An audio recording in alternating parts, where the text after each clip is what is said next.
What is going on, guys? My name is Florian, and you guys are watching another Random Thought Thursday. Today is the 8th of November, and which means Halo's been out for 2 days, which is awesome. The game is awesome. And it also means that tomorrow, the 9th, James Bond Skyfall comes out. It released in theaters, so also awesome. And in 4 days, next Tuesday, we have Black Ops 2, which is also awesome. Everything awesome. Um, just this week from the 6th to the 13th is going to be amazing for any guy, gamer, kind of person who likes intense stuff like that. I don't know. You know what I mean? Just a good time, a good week all around. And for my random thought, I had a pretty.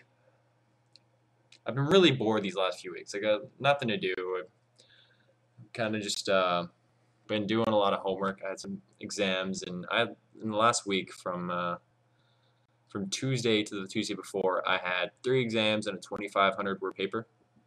And not that doesn't include like regular homework or readings or anything like that. So it was a stressful time, a lot of work done, and I got really bored because I don't like playing Halo. I play some Minecraft, I play some Borderlands, like you guys know, and before Halo, I had nothing to do, and I was just kind of bored the entire time. I'd play some sports, go to the gym a bit, but really most of my time was spent just killing time.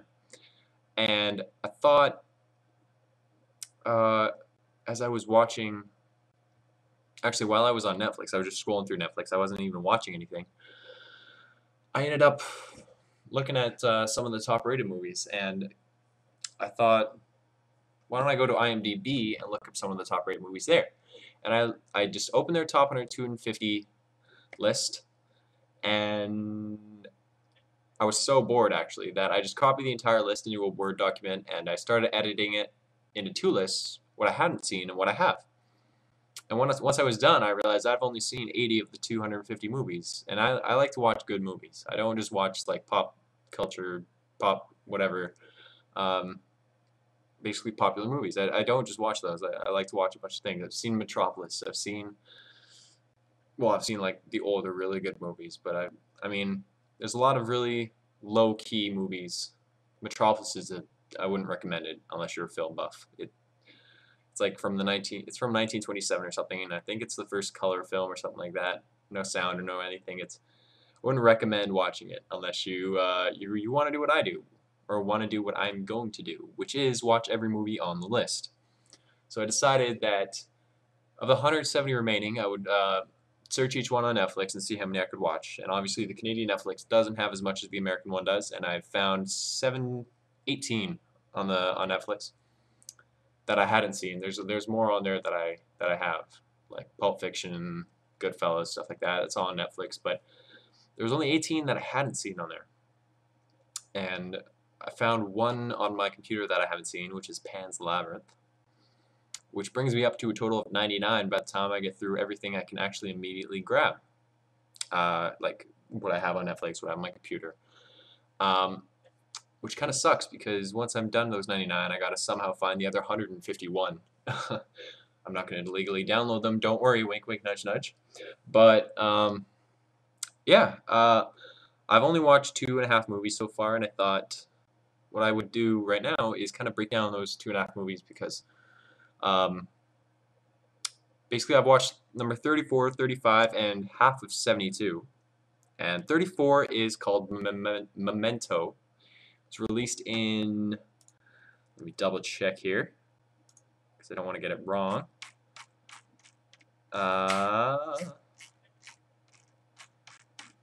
Okay, yeah, 34 is Memento, released in 2000. It was Christopher Nolan's first big production as a director, and I think he actually wrote it as well. And it has one of the best. It has a really good story, but the way the story is told is probably the best because it fits so well with the story. The story is that there's a man who has short-term memory loss, and his wife was murdered, and he goes on a mission, or he's on a mission to find his wife's killer. But as you can imagine, that's really difficult with short-term memory loss. So he deals with it in a certain way to try and remember things. Um, and outside of that, the way the story is told really brings the entire movie into like the great aspect of filmness that you would probably need to be 34th overall in the top 250 movies of all time. And that is, it is told in reverse in 5-minute clips of what you would think he can remember. So he kind of, it's like there's 2 clips. The first one is he leaves in the morning and goes and meets someone, and they discuss something. And the next clip is how he set up the meeting and what they what kind of goes on while he's setting it up, and it ends as he's leaving to go meet the person.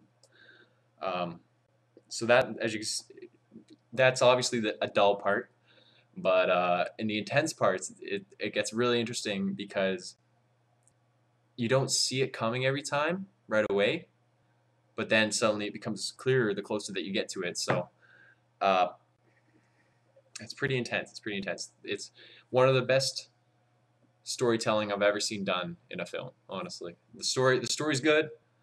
The storytelling is amazing. So I recommend going to watch that if you want kind of a thriller movie. It's called Memento. I'm probably gonna link the trailers of these 3 movies down underneath. Yeah, you know, under the thingy.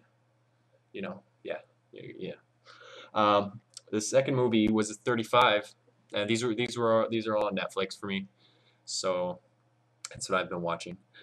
American History X, and if you guys haven't heard of that, it's an amazing movie. It is brutal, it is shocking, and intense. I wouldn't say entertaining so much. It's not an entertaining movie. It's just an intense, shocking. Shocking is the best way I could describe it. Uh, it tackles racism, very intense racism, um,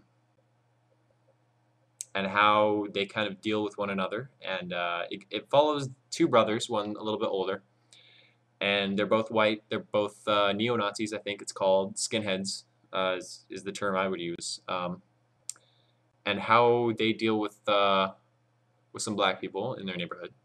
And one of them actually gets sent away to jail, and the story also shows how in jail that older brother learns that racism is bad.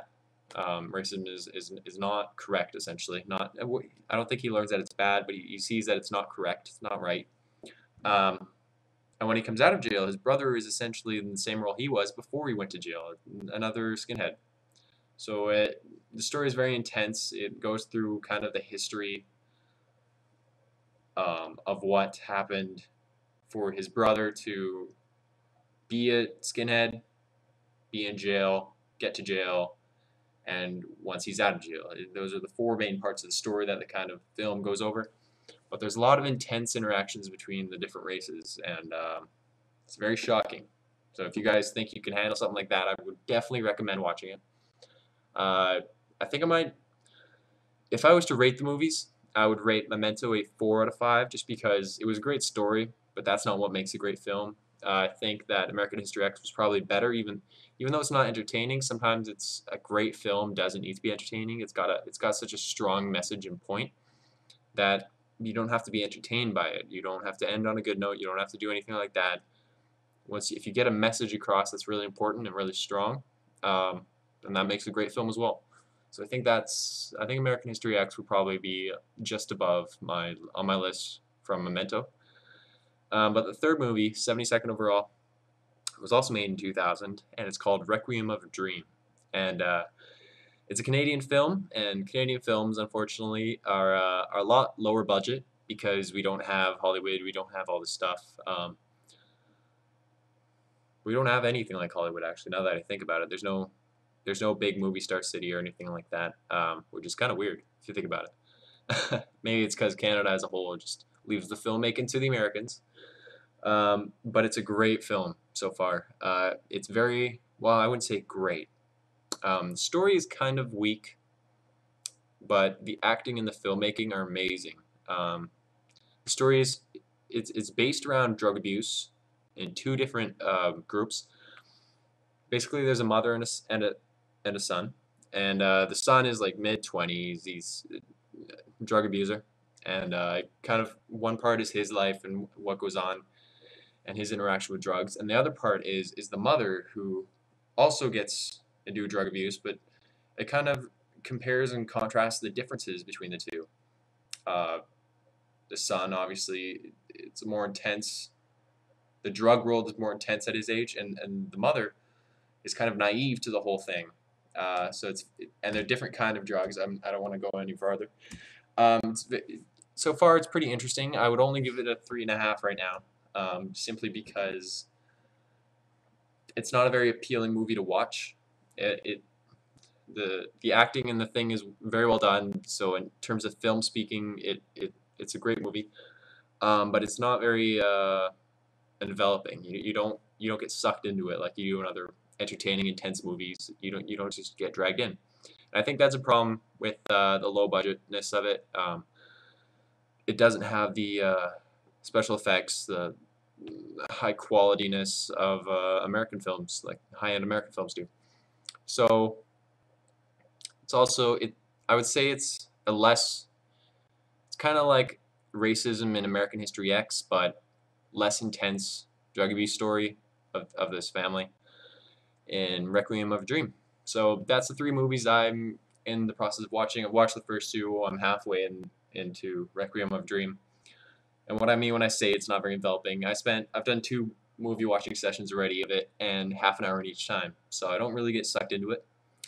Uh, but yeah, maybe I'll do a weekly thing where I kind of update you guys on what movies I've seen and what I think about them, and you guys can decide if you guys want to watch them or not. Maybe there's some movies in there that you've never heard of, never thought of, and after hearing me talk about them, you guys will wanna spend some time to watch them.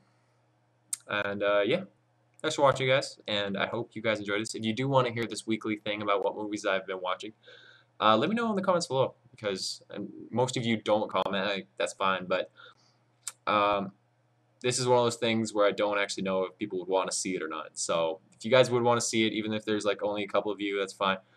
Just let me know below, because I'm kind of, should I do it, should I not do it? I don't really know. But yeah, so very good random thought of the week for me, because I've been so bored and now I kind of have something to do. And I hope maybe you guys are going to take the time to watch these movies as well. So yeah, see you later.